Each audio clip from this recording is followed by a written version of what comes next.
Monique, and I'm a business intuitive. And what I do is just to fill you in a little bit, is I work with corporations and individuals that have become stuck or blocked in business. And I help bring projects and businesses and careers and corporations up to a whole nother level. And at the same time, a few years ago, I did a documentary across the nation where I was interviewing people that had gone for a dream or a vision that they had, and in spite of all the obstacles that they had encountered while accomplishing their vision, they hung in there, they stuck it out, they achieved it, and somehow now it's uplifting and helping mankind. And what I've done is I've chosen some people to be on my show with me, and today I have one particular guest I absolutely adore, to speak with us a little bit about his adventures and maybe some obstacles he's been through and success he's been through, and we're just gonna have a conversation today and hopefully give you some tools on how to move forward in your business and career and live the life of your dreams. And thanks so much for being welcomed here and welcoming us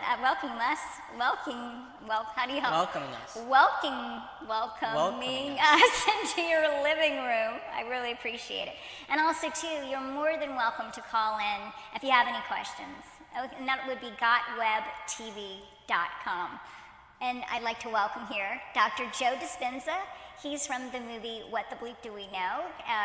Lots of people out there know your work and what you've done and involved with the brain and neuroscience and neurophysicist and brain technology, just everything having to do with the brain and quantum physics. And thank you so much for being here. I really appreciate it. It's a pleasure to be with you, Monique. Yeah.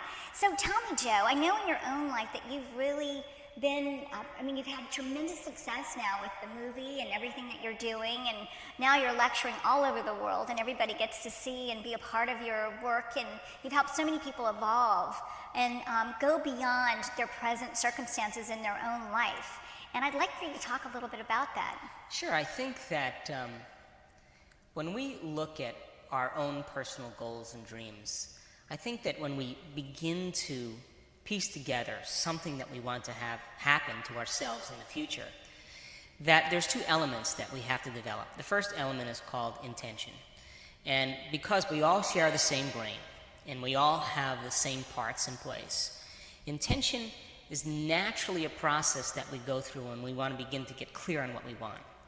So getting clear on what we want is, whether it's success with a business, success with a relationship, success with a personal adventure, a personal endeavor, what does that look like to a person? What is the dream that they want to begin to embark upon?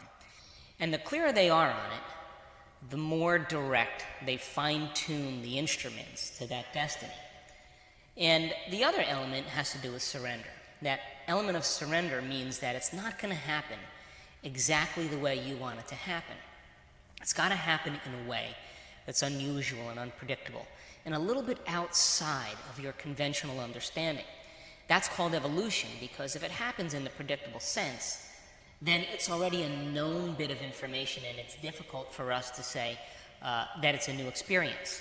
Mm-hmm. So wealth then, or success, happens right outside the reach of what we know. And we have to begin to create this dance or this balance between intention and surrender. When we surrender to an idea, it means that we're giving it up to a greater force or a greater mind. We are letting the quantum field of potentials, God, the universe, whatever people call it, the greater mind, begin to orchestrate events equal to our intention. So if we have our conscious mind directed on something, our subconscious mind will lead us there.